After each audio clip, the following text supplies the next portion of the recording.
Hello guys, welcome back to my YouTube channel. और आज मैं बताने वाली हूँ how to crack your PT exam in just first attempt and which is a very very very easy task. तो आप इसको ईजिली निकाल सकते हो फर्स्ट अटेम्प्ट में। So in PT there are 4 sections which is speaking, writing, reading and listening. और first section जो speaking होता है वो बहुत ईजी है, आई एम टेलिंग यू। मतलब मैं बता रही हूँ ना, बहुत ज़्यादा ईजी है। So for that there are many different sections. जैसे कि सबसे पहले स्पीकिंग में आपको आएगा रीड अलाउड, जो आपको एक पैराग्राफ दे दिया जाएगा और आपको उसको देख के पढ़ना है, विच इज़ वेरी इजी। छोटा सा पैराग्राफ होगा तो उसमें कोई बड़ी बात नहीं होगा। फिर दूसरी चीज़ हो गई, वो आपको कोई पिक्चर दे देंगे या कुछ भी दे देंगे ऐसे सामने में, और वो आपको देख के उसके बारे में 40 सेकेंड्स बोलना है। तो आप ना जैसे कि कुछ भी ऐसा देखो और उसको एनालाइज करो कि उस पर क्या क्या लिखा हुआ है, और उसको ना अच्छे सेंटेंस बना के बोल दो, जो कि बहुत ही ईजिली आप मतलब ना फ्लो रखो, फ्लो तोड़ना मत, मतलब बोलते जाओ, ठीक है, फंबल मत करना बिल्कुल भी। तो वो हो गया। फिर उसके बाद फिर आपको ना वो होता है कि वो ना एक सेंटेंस कुछ बोलेंगे और आपको सेम सेंटेंस रिपीट करना है। रीड अलाउड टाइप का ही होता है, बट उसमें एक सेंटेंस होता है सिर्फ। तो वो भी बहुत है कि आप उसको ध्यान से सुनो और तुरंत ही बोलो। मतलब थोड़ा ऊपर नीचे भी हो जाएगा तो इट्स ओके, कोई आपका बहुत नंबर नहीं कटने वाला। बट हाँ, मतलब ट्राई करो कि सेम एग्जैक्ट सेंटेंस बोल पाओ स्पीकिंग में। तो भी बहुत ईजी है स्पीकिंग। देन आता है राइटिंग। तो राइटिंग के लिए देयर इज दिस ऐसे, और आता है समराइज टेक्स्ट। तो समराइज तो मैं बता नहीं सकती, वो पता ही होगा कि समराइज में you just have to copy the 2 paragraphs. मतलब कि 2 बड़े बड़े पैराग्राफ होंगे और आपको ना उस दो बड़े बड़े पैराग्राफ में 2 लाइन कॉपी करना है, बीच में एंड लगाना है, फुल स्टॉप कहीं यूज़ नहीं करना है, और सेम एग्जैक्ट लिख देना है और आपको नंबर आ जाएंगे फुल। सो बहुत ईजी है, मैं तो बता नहीं सकती। उसके बाद ऐसे आपको लिखना है, वो कोई भी आपको टॉपिक दे देंगे और 200 वर्ड्स में ऐसे लिखना है, जो भी बहुत अच्छा ईजी है। मतलब ऐसे ये ना AI बेस्ड होता है, तो ऐसा कुछ है नहीं कि आपको एकदम ऐसे कि एक एक चीज़ पे ध्यान देना है। तो जैसे कि ऐसे में कुछ भी टॉपिक पूछ लेंगे तो आप उससे रिलेटेड ट्राई करो लिखने का अच्छे से, और कुछ वर्ड्स अच्छा वर्ड्स यूज़ कर लो तो बस हो गया। कोई ऐसा ज़्यादा तीर नहीं मारना है आपको राइटिंग में भी। तो मतलब ना ये ऐसा ह्यूमन बेस्ड तो है नहीं कि कोई इंसान बैठ के चेक करेगा जैसे आइल्स में होता है। इसमें होता है कि कंप्यूटर बेस्ड है, सब कुछ कंप्यूटर AI चेक करेगा, तो वो उतना नहीं देखेगा। वो देखेगा कि आपका स्पेलिंग सही हो बिल्कुल, और आपका क्या कहते हैं वोकैबलरी, ये सब मतलब चीज़ें जो होती हैं, आप अच्छे वर्ड्स यूज़ कर रहे हो, बस दैट्स इट। उससे ज़्यादा आपको कुछ इतना तीर मारने की ज़रूरत नहीं है। Then comes the reading. तो रीडिंग में भी जैसे कि जो रीड अलाउड हमने स्पीकिंग में किया है, वो सेम नंबर आपको रीडिंग में भी मिलेगा उसका, जो आपको स्पीकिंग में मिलेगा।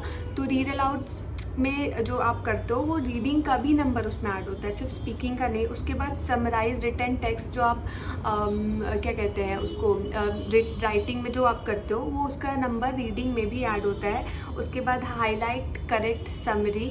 तो आपको ना आपको दे दिया जाएगा कुछ लाइंस, और आपको मतलब फिल इन द ब्लैंक्स, और आपको उसमें से चूज़ करना है कि कौन सा वर्ड सही है। आपको ऑप्शंस दिया जाएगा, ठीक है। उसके बाद क्या कहते हैं रीडिंग ब्लैंक्स है, रीडिंग राइटिंग ब्लैंक्स है, फिर रीऑर्डर है। तो ये सभी चीज़ें जैसे कि बहुत सारे ऑप्शंस दे देगा, फिल इन द ब्लैंक्स दे देगा, आपको कोई उन ऑप्शंस में से कोई एक चूज़ करना है। तो रीडिंग में भी कुछ बहुत ज़्यादा आपको दिमाग नहीं लगाना, थोड़ा बहुत प्रैक्टिस करना है। There is this app which is alpha PT ALFA PTE, उसको आप डाउनलोड कर लो और उसका 10 दिन का आप सब्सक्रिप्शन ले लो, विच इज़ अराउंड 600-700, जो कि बहुत ही अच्छा ऐप है। और आप उसमें आराम से प्रैक्टिस करो और आपका PT फर्स्ट अटेम्प्ट में निकल जाएगा, मैं श्योरिटी देती हूँ कि अगर आपने अच्छे से किया तो। बहुत ईजी है, बहुत ईजी है। Then there is PT listening. तो लिसनिंग में क्या है कि मतलब 8 तरह के टास्क होते हैं, ठीक है। और जो 3 टास्क होते हैं उस 8 टास्क में, वो स्पीकिंग मॉड्यूल से भी होते हैं। तो जो स्पीकिंग मॉड्यूल के टास्क है ना, वो और सारे सेक्शंस में भी, और सारे सेक्शंस के टास्क दूसरे सेक्शंस में भी नंबर ऐड करते हैं। ऐसा नहीं है कि वो टास्क सिर्फ उसी में ऐड करेगा नंबर, दूसरे सेक्शंस में भी वो नंबर ऐड करते हैं। तो जैसे कि 45% जो लिसनिंग का है वो स्पीकिंग से ही आता है नंबर, ठीक है, और 45% लिसनिंग का आता है। तो 45% लिसनिंग का लिसनिंग से आता है, 45% स्पीकिंग से आता है। जैसे कि speaking repeat sentence, speaking retail lecture, speaking answer sheet question, ये सब चीज़ें है स्पीकिंग का, पर आता है लिसनिंग में भी इसके नंबर, ठीक है। अब जैसे कि आ गया लिसनिंग में, तो लिसनिंग में जैसे कि बहुत ही इंपॉर्टेंट होता है, जैसे कि राइट फ्रॉम डिक्टेशन, वो बोलेंगे कोई सेंटेंस और आपको उसको लिखना है, ठीक है। तो इसका नंबर ना राइटिंग में बहुत ज़्यादा है और लिसनिंग में भी बहुत ज़्यादा जाता है राइट फ्रॉम डिक्टेशन का।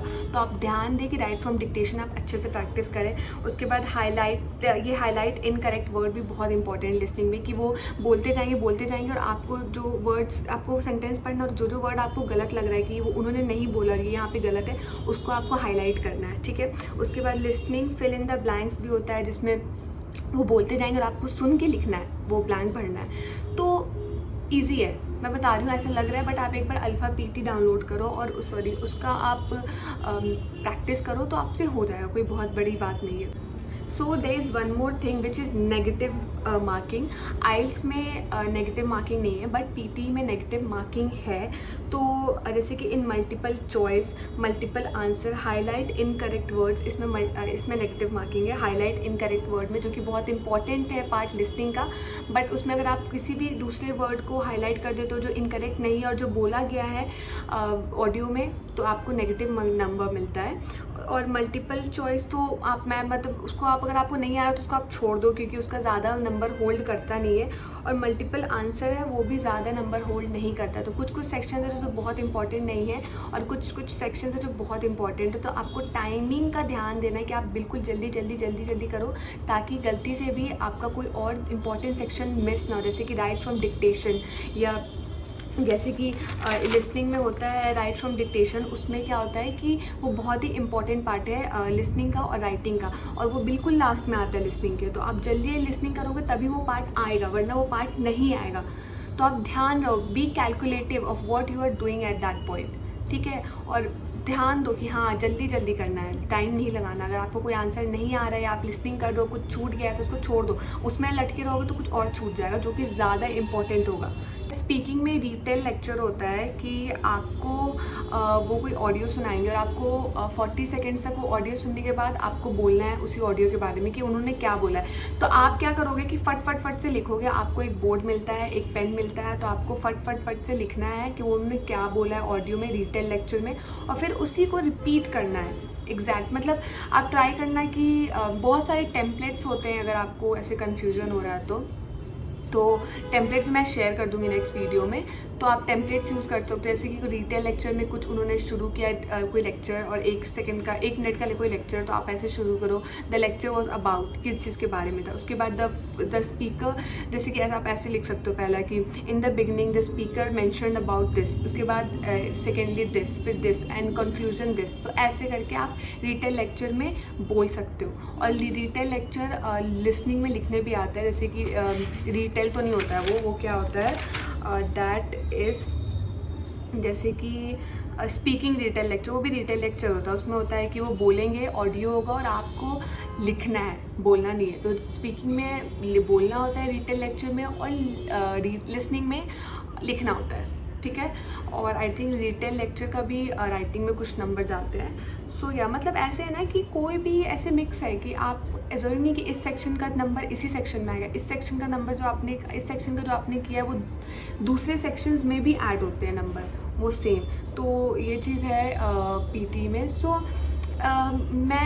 मुझे लगता है कि ये बहुत ही अच्छी बात है कि आपको मतलब आप जहाँ अच्छे हो वहाँ बहुत अच्छा कर सकते हो, जो देखा जाए ऐसे पीटी में in compare to IELTS. Yes, यही था हमारा आज के वीडियो का मेन मोटिव, कि मैं आपको बता सकूँ कि क्या क्या सेक्शंस हैं पीटी के और क्या क्या होते हैं उसमें। I am going to upload another video और थोड़ा सा ज़्यादा मैं इलेबोरेट करूँगी चीज़ों को जो इसमें मैंने नहीं किया है, और आप बहुत ही ईजिली आप पीटी में 70-75 प्लस स्कोर कर सकते हो। और आपको बस एक हफ्ता प्रैक्टिस करना है तो, और ये बहुत इजी होता है, ट्रस्ट मी, ये बहुत इजी है पीटी। मतलब अगर आपको बेसिक इंग्लिश आती है तो you are going to crack it in just first attempt. तो येस, कोई भी अगर आपको क्वेश्चन हो, कुछ भी हो, तो you can just comment below, और मैं आपको बताऊंगी कि क्या इसका सोल्यूशन है। And yes, thank you for watching this video. If you like this video do subscribe and like, comment, जो भी करना है कर देना। But yes, that's it for today. Thank you so much, bye.